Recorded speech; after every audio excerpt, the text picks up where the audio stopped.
A Search in Secret India by Paul Brunton, Chapter 11. The train thunders across the great iron bridge near the city, its noise heralding, no doubt, modernity's further invasion of an antiquated and static form of society. The holy Ganges can hardly remain holy much longer when alien and infidel men send snorting fire chariots across its grayish-green waters. So, this is Benares. A huge crowd of pilgrims jostle each other while I pass out of the station and step into a waiting carriage. As we drive along the dusty road, I become aware of a new element in the atmosphere.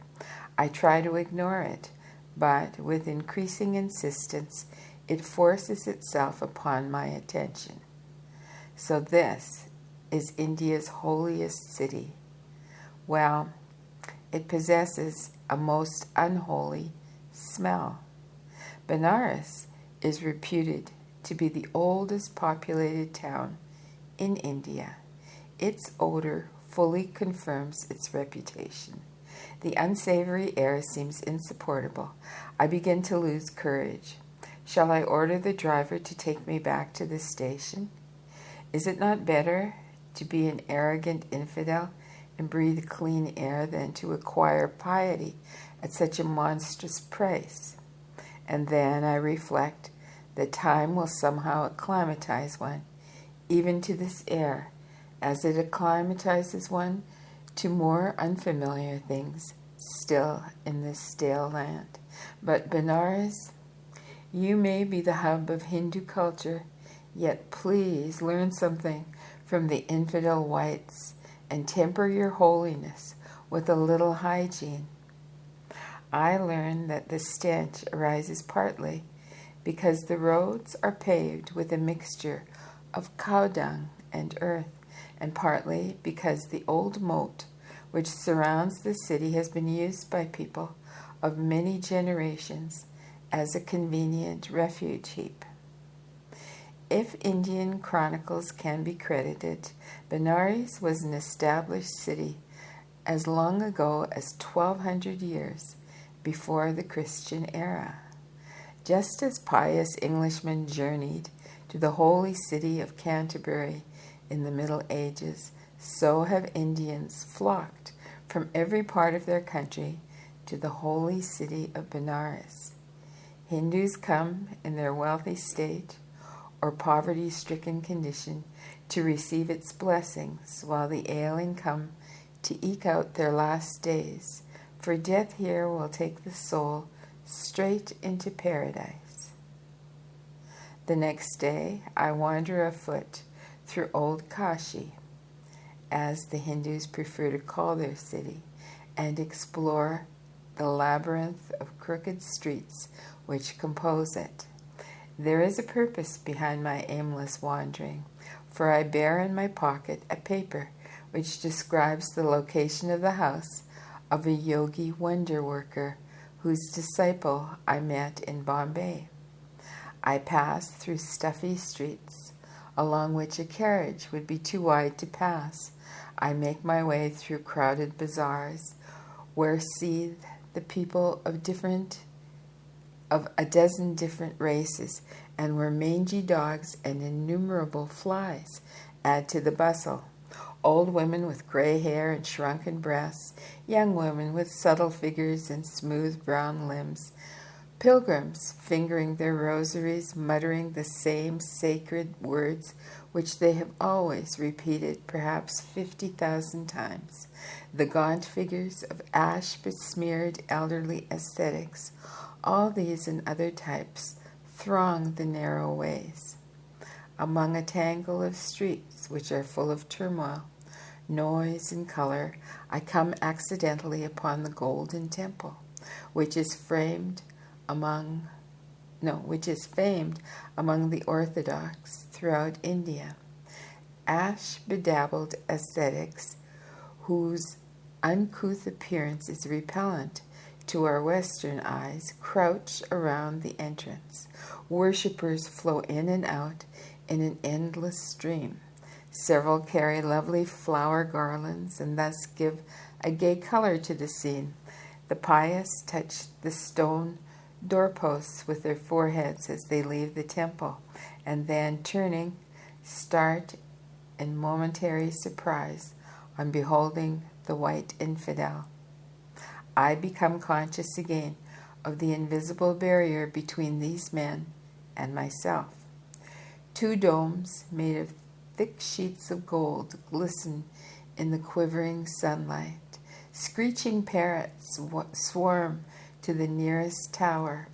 The golden temple is given over to the god Shiva.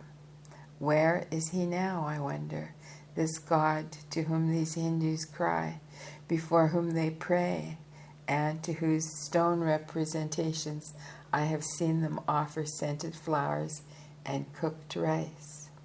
I move on and stand near the threshold of another temple where I watch the gold Krishna being worshipped. Lighted camphor burns before a golden idol. The temple bells peal out their insistent calls for his attention, and the sounds of conch horns stray up to his unhearing ears. A lean and austere priest comes out and looks questioningly at me, and I proceed upon my way. Who can count the multitude of images and idols which teem within the temples and houses of Benares? Who can explain these serious-looking Hindus, so often childish and yet so profoundly philosophical? Through the dark alleys I thread my way, afoot and alone, seeking the house of the wonder worker. At length I emerge from the swarming streets into wider roads.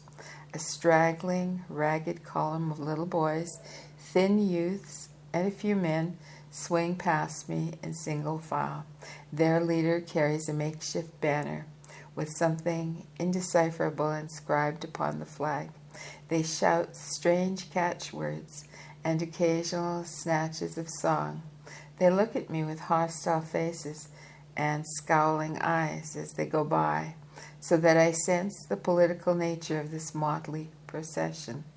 Last night, in a packed bazaar, with no European or policeman anywhere in sight, somewhere behind me hisses out a threat to shoot me.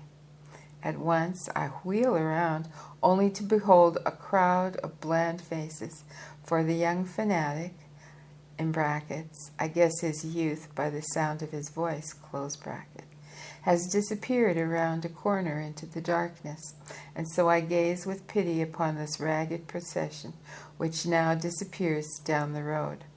Politics, that deceptive siren, who promises everybody everything, has gathered a few more victims into her insidious arms.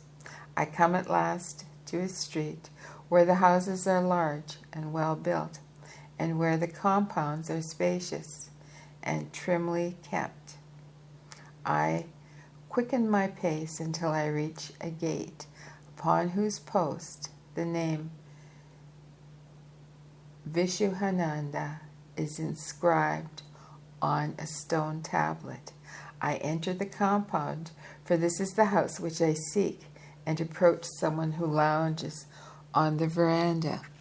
He is a young man with an unintelligent face. I ask him in Hindustani, where is the teacher?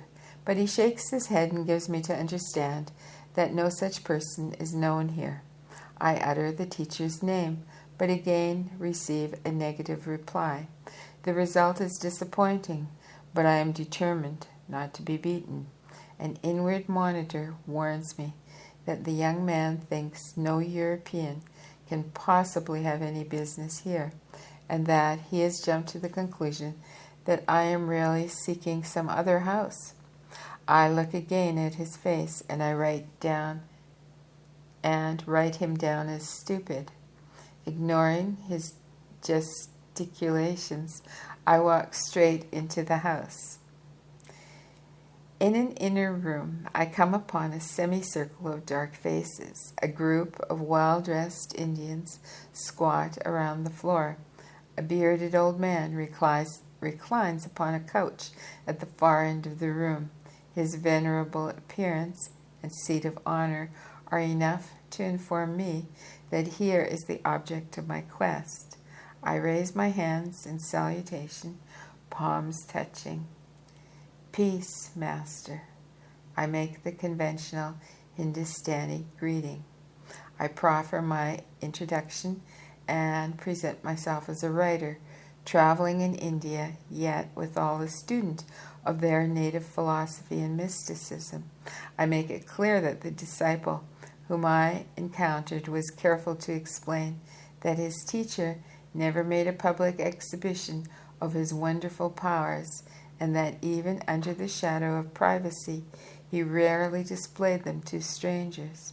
Nevertheless, in view of my deep interest in their ancient wisdom, I crave their indulgence and beg to be treated as an exception.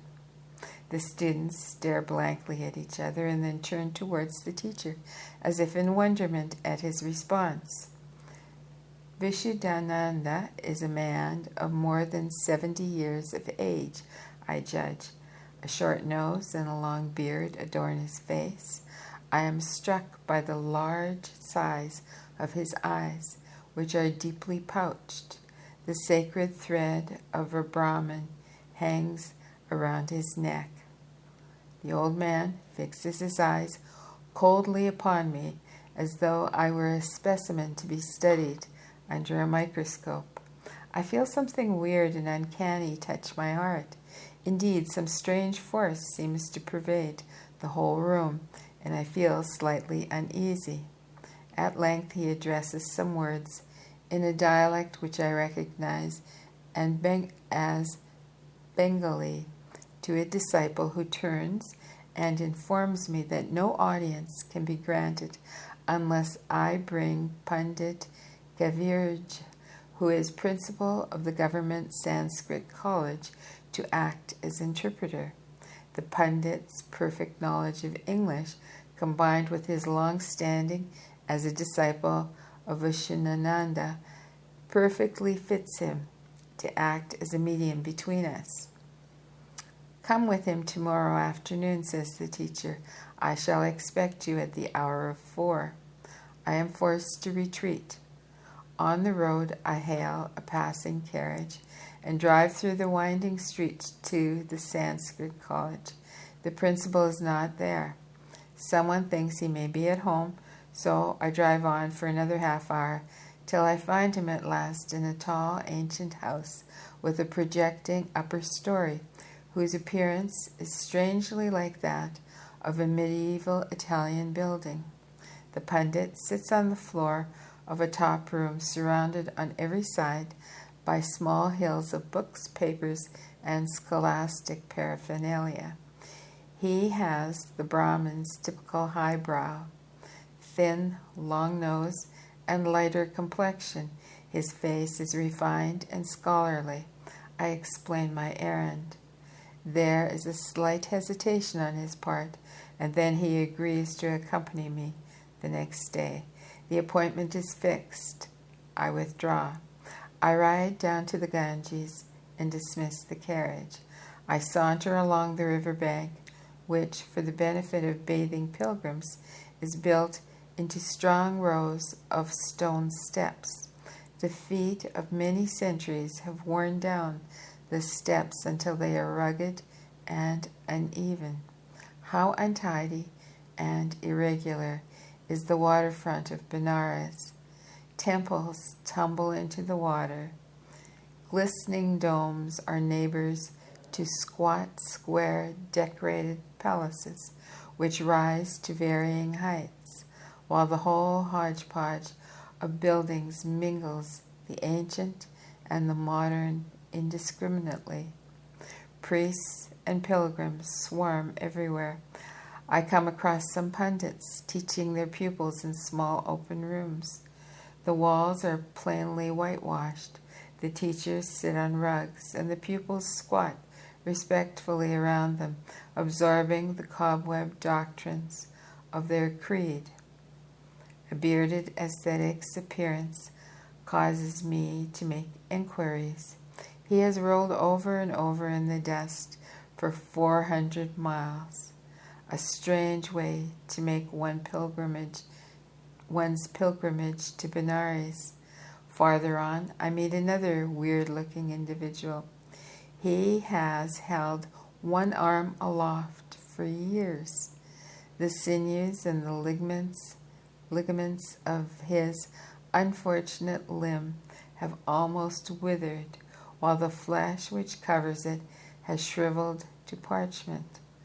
How account for such futile austerities, unless indeed the unending tropical sun has made the minds of these men a trifle mad?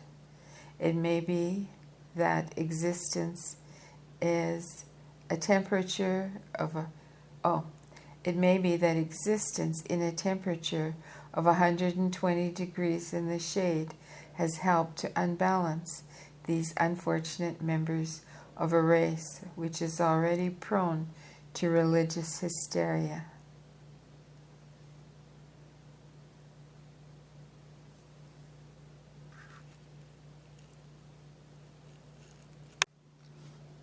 A Search in Secret India by Paul Brunton. Chapter 11. Once again, I'm in the house of the magician. The latter tells me that he can restore life only to a small animal. Usually he experiments with a bird. A sparrow is strangled and left exposed to our gaze for about an hour, so that we can assure ourselves that it is really dead. Its eyes are motionless, its body sad and stiff. I cannot discover a single sign which might betray the presence of life in the tiny creature. The magician picks up his magnifying glass and concentrates a ray of sunlight into an eye of the bird. I wait while a few minutes pass uneventfully. The old man sits bent over his strange task, his large eyes fixed in a glassy stare, his face cold, emotionless, and non-committal. Suddenly his lips open, and his voice breaks out into a weird, crooning chant in some language which is unknown to me. A little later, the bird's body begins to twitch. I have seen a dog twitch, its suffering frame in the same manner when the spasms of approaching death have overtaken it. Then comes a slight fluttering of the feathers, and within a few minutes the sparrow is on its legs, hopping around the floor. Truly, the dead have come to life. During its next phase of this strange existence, the bird gathers sufficient strength to fly up into the air, where it busies itself for a while in finding new perching posts, where it flies as it flies around the room. The thing seems so incredible that I pull body and wits together in an effort to reassure myself that everything and everyone surrounding me is real, tangible, and not hallucinatory. A tense half-hour passes while I watch the fluttering efforts of the revived creature. At last, a sudden climax provides me with a fresh surprise. The poor sparrow falls through the air and lies motionless at our feet. It remains there without stirring. An examination reveals it is breathless and quite dead. Could you have prolonged its life still further? I asked the magician. That is the most I can show you at the present, he replies with a slight shrug.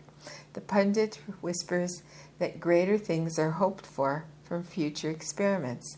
There are other things his master can do, though I must not overuse his indulgence and make him play the part of the street showman. What I have already seen must satisfy me. I feel once again the pervading sense of mystery which fills the place. The stories of Vishuhananda's other powers only heighten this feeling.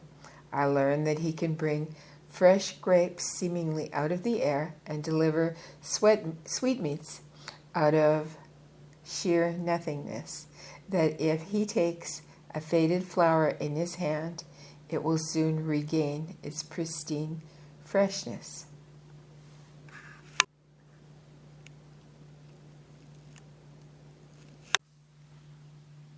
A Search in Secret India by Paul Brunton. He tells me that his birthplace was in Bengal. At the age of 13, he was bitten by a poisonous animal. His condition became so serious that his mother despaired of his life and took him down to the Ganges to die. According to the Hindu religion, there can be no holier or happier death than beside this river. He was carried into the sacred stream, while the mourning family gathered on the banks for the funeral ceremonies. He was lowered into the water, and then a miracle happened. The deeper they dipped him, the more the water sank around his body. When he was raised again, the water rose upward in harmony until it reached its normal level. Again and again he was dipped. Again and again the waters sank of their own accord. In short, the Ganges refused to receive the boy as its dying guest. A yogi sat on the banks of the river and watched the proceedings. He got up and predicted that the boy was reserved to live and achieve greatness, and that his destiny was most fortunate, inasmuch as he would become a famous yogi. The man then rubbed some herbs on the poisoned wound and went away. 7 days later he returned, and he told the parents that the boy was now cured, and indeed it was so. But during the interim, a strange thing had happened to the child. His entire mentality and character had changed, and instead of being content to remain at home with his parents, he thirsted to become a wandering yogi. Henceforth, he worried his mother constantly, until a few years later she granted him permission to leave home. He went forth in quest of the yoga adepts. He made his way to Tibet, that trans-Himalayan land of mystery, in the hope of finding his destined teacher among its reputed miracle-working hermits. For it is an idea strongly inherent in the Indian mind that the aspirant must become a personal disciple of someone who has himself mastered the mysteries of yoga, if he is to succeed in the same quest. The young Bengali sought for such a man among the solitary hermits who lived in huts or caves, sometimes when the mountains were swept by howling icy blizzards, but he returned home disappointed. Years passed uneventfully, yet his desire found no abatement. Once more he crossed the border and wandered the bleak wastes of southern Tibet. In a simple habitation among the mountain fastnesses, he discovered a man who proved to be the long-sought teacher. I hear, next, one of those incredible statements which might once have moved me to satiric laughter, but now actually startles me, for I am solemnly assured that this Tibetan master is no less than 1,200 years old. The assertion is made as calmly as a prosaic Westerner might mention that he is 40. This amazing legend of longevity has cropped up at least twice before. Brahma, the yogi of the Adir River, once told me that his master in Nepal was over 400 years old, while a holy man whom I encountered in western India said that there was a yogi living in an almost inaccessible mountain cave on the Himalayas who was so old, over 1,000 years was the figure given to me, that the lids of his eyes actually drooped heavily with age. I had dismissed both these assertions as being too fantastic, but now I must again entertain a repetition of them, for this man before me hints at being on the track of the elixir of life. The Tibetan teacher initiated young Vishuhananda into the principles and practice of the yoga of body control. Under this rigorous training, the disciple developed powers of body and mind, which were supernormal. He was also initiated into a strange art, which he calls solar science.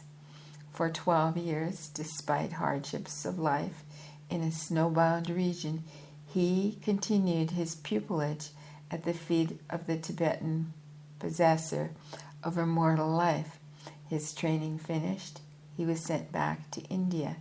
He crossed the mountain passes, descended into the plains, and in due course himself became a teacher of yoga. He settled for a while at Puri, on the Bay of Bengal, where he still maintains a large bungalow.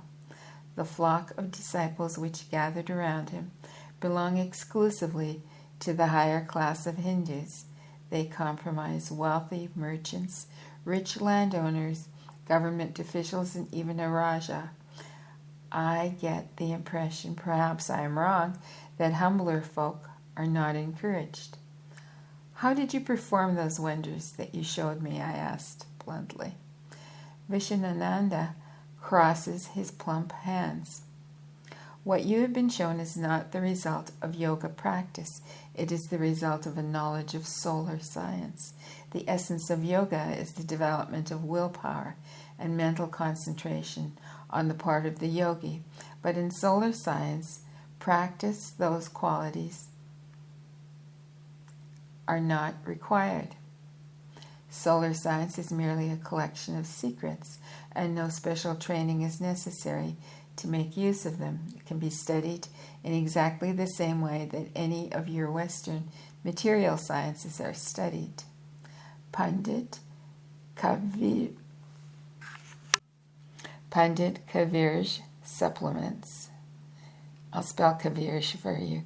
Maybe I'm pronouncing it wrong. Kavirj. Supplements the hint that this strange art is more akin to the science of electricity and magnetism than to any other. I feel as much in the dark as before, so the master vouchsafes some further information. This solar science, which now comes from Tibet, is nothing new.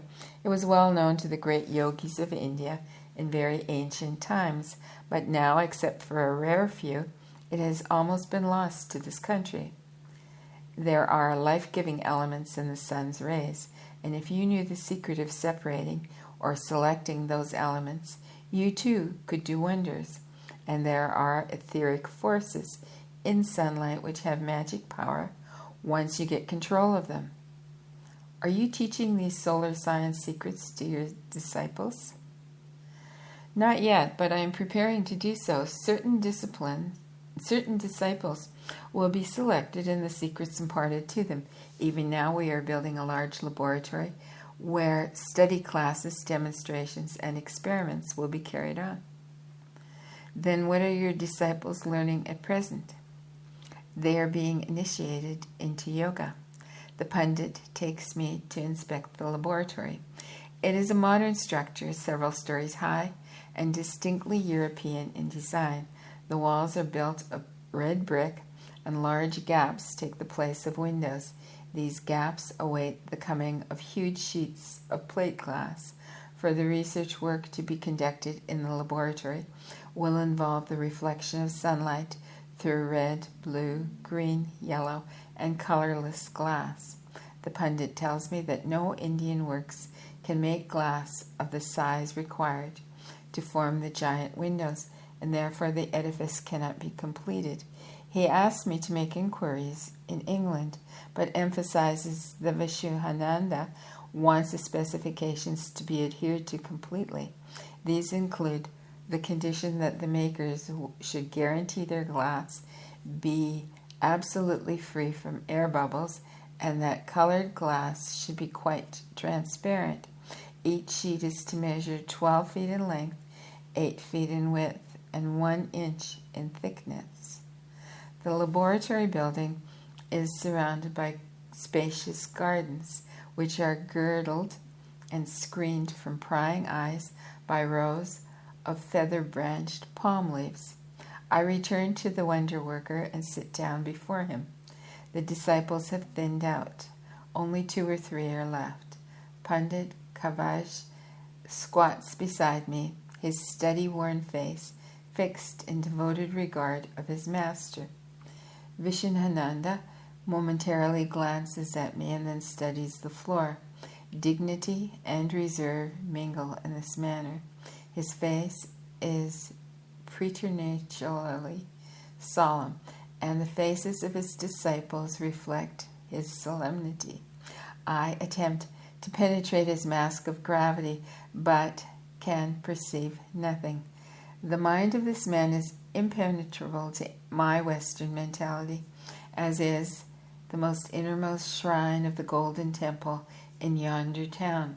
He is steeped in the strange lore of Oriental magic.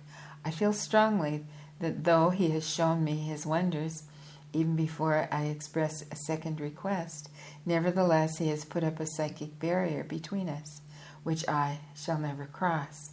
My welcome is but a surface one. Western investigators and Western disciples are not wanted here. He drops an unexpected remark quite suddenly. I could not initiate you as my own pupil unless I secure permission beforehand from my Tibetan master. This is a condition under which I have to work. Has he read the thoughts which run through my brain? I gaze at him. His slightly bulging forehead betrays a faint pucker. Anyway, I have expressed no desire to become his disciple. I am in no undue hurry to become anyone's disciple, but of one thing I feel sure: such a request would bring forth a negative answer. But how can you communicate with your master if he's in far-off Tibet? I query. We are in perfect touch upon the inner planes, he replies. I am conscious of listening, but not of comprehending. Yet his unexpected remark has turned my mind away from his miracles for a while. I fall into a pensive mood. Unwittingly, I find myself asking, Master, how does one find enlightenment? Vishanananda does not reply. Instead, he puts to me another question. Unless you practice yoga, how can you obtain enlightenment? I think the matter over for a few seconds. Yet I am told that without a teacher, it is extremely difficult to understand yoga, let alone practice it successfully. Genuine teachers are hard to find. His face remains indifferent and impenetrable. When the seeker is ready, the master always appears. I express my doubts. He spreads out a plump hand. A man must first make himself ready. Then, no matter where he is, he will eventually find a teacher. And if the master does not come in the flesh, he will appear to the inward eye of the seeker. How shall one begin then? Mark off a part of your time every day to sit in the simple posture which I shall show you. That will help you prepare. Take care also to curb anger and control passion. Vishanananda proceeds to show me the lotus position, with which I am already familiar. Why he calls this a simple posture, with its intertwined and folded legs, I cannot understand. What adult European can achieve such a contortion? I exclaim. The difficulty lies only in early attempts. It becomes easy if practiced every morning and evening. The important thing is to fix an exact time of day for this yoga practice and to keep it regularly at that time. At first, 5 minutes effort is enough. After a month, you can lengthen the time to 10 minutes. After 3 months, 20 minutes, and so on. Take care to keep the spine straight. This exercise will enable a man to acquire physical poise and mental calmness. Calmness is necessary for the further practice of yoga. Then you teach the yoga of body control? Yes, Do not imagine that the yoga of mind control is superior to it. Just as every human being both thinks and acts, so there must be training for both sides of our nature. The body acts on the mind, and the mind interacts on the body. They cannot be separated in practical development. I become aware once again of an inner reluctance on the part of this man to submit to further questioning. A mental coldness fills the atmosphere. I decide to withdraw soon, but fling a last question at him. Have you discovered whether there is any goal, any purpose in life? The disciples break their gravity and smile at my simplicity. Only an infidel, ignorant Westerner could ask such a question. Do not all sacred Hindu books, without exception, indicate that God holds this world in his hand for his own purpose? The teacher does not answer me. He relapses into silence, but glances at Kavirj, who thereupon supplies the answer. Certainly, there is a purpose. We have to attain spiritual perfection, to unite with God, and then for the next hour the room remains silent. Vishuddhananda fingers the large pages of the thick book, whose paper cover is printed in Bengali. The disciples stare, sleep, or meditate. A soothing, mesmeric influence begins to steal over me. I feel that if I stay long enough, I shall either fall asleep or fall into some kind of trance. So I pull my faculties together, thank the teacher, and take my departure. After a light meal, I pick my way through tortuous alleys in this motley city, which seems to attract saints and sinners alike.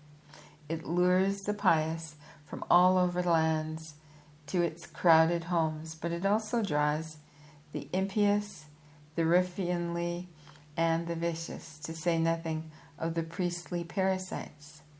The jingling temple bells along the bank of the Ganges peal out their call to evening worship. Night is advancing rapidly on the graying sky. Sunset adds another to its sounds, for the muezzins call out to their followers of the Prophet to come to prayer. I sit on the bank of this ancient river, this much revered Ganges, and I listen to the rustling fronds of the palms, which sway slightly in the temporary breeze.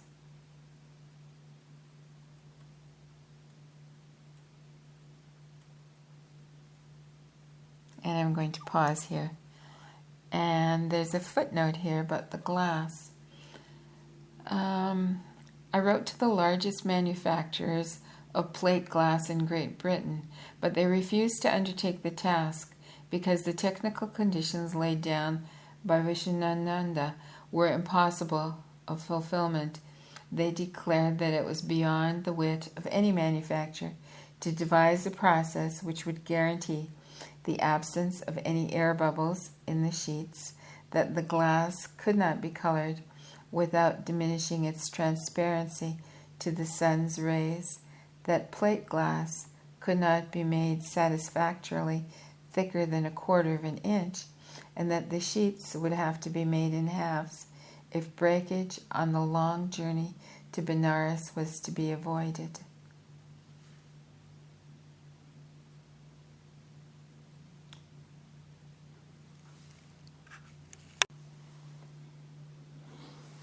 A Search in Secret India by Paul Brunton. After a light meal, I pick my way through tortuous alleys in this motley city, which seems to attract saints and sinners alike. It lures the pious from all over the land into its crowded homes, but it also draws the impious, the ruffianly, the vicious, to say nothing of the priestly parasites. The jingling temple bells along the bank of the Ganges peal out their call to evening worship. Night is advancing rapidly on the graying sky. Sunset adds another to its own sounds, for the musicians call to the followers of the prophet to come to prayer.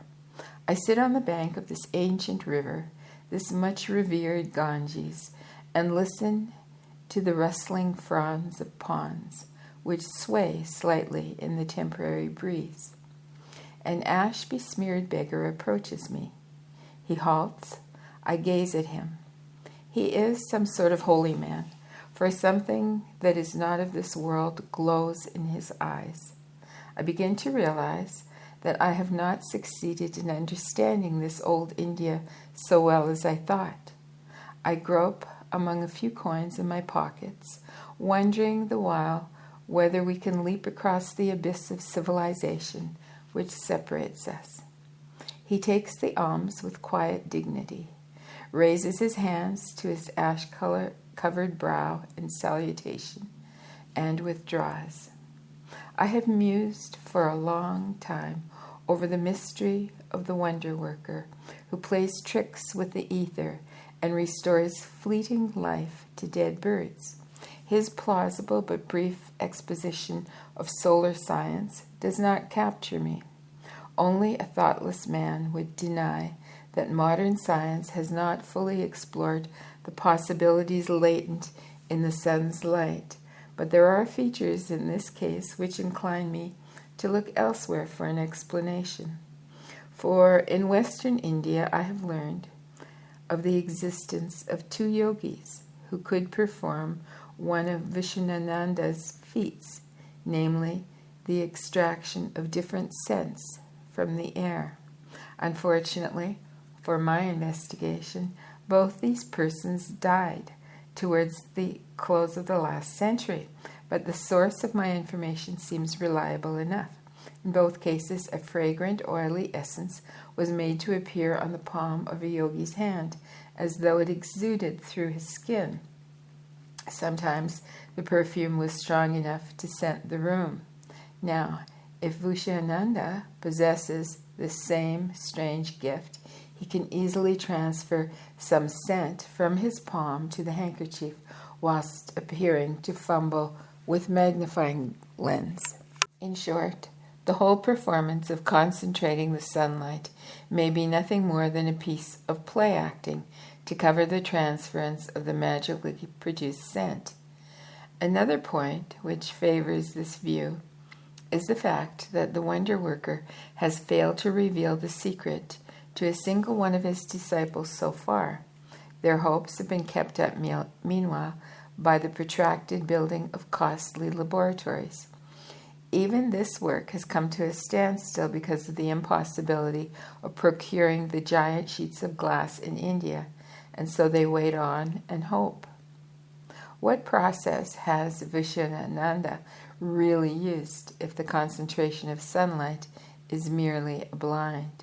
It may be that the production of fragrant odors is another of the yoga powers which can be developed by personal effort, but I do not know. Nevertheless, though I cannot provide a tenable theory to account for the wonder worker's feats, I need not jump at the theory of solar science which he offers. Why trouble my head further? My duty is but to play the scribe and record these happenings, not to explain the inexplicable. Here is a side of Indian life which must remain sealed, for even if the plump little wonder worker or some chosen disciple demonstrates the strange art to the outside world and engages the astounded attention of scientists, it is unlikely that the secret will be made known. I think I have read so far into his character at least. An inner voice asks me, how has he revived the dead bird? And what about this legend of a perfected yogi's ability to extend indefinitely the duration of his life? Have some Eastern men really discovered the secret of protracted age? I turn my head away from the inner questioner and wearily look up to the heavens. The imponderable immensity of the star-filled sky awes me. Nowhere are the stars so bright as in the tropical sky. I continue to gaze fixedly at the twinkling points of light. When I look around again at my fellow creatures and at the amorphous, at the amorphous mass of houses, I begin to feel deeply the recondite mystery of the world. Tangible things and ordinary objects recede quickly into unreality, and the blend of shadowy moving figures, slowly gliding boats, and a few bright lamps turn both night and environment into some enchanted land of the dream world. The old Indian philosophical doctrine that the universe is but phantom-like in its real nature drifts into the mind and begins to abet this destruction of my sense of reality. I become ready for the strangest experiences that this planet, which hurries so swiftly through the abysses of space, can bring me. But some creature of earth world breaks rudely into my heavenly dream by giving loud voice to the monotonous rhythm of an Indian song, and I return rapidly to the potpourri of uncertain pleasures and unexpected sorrows which men call life.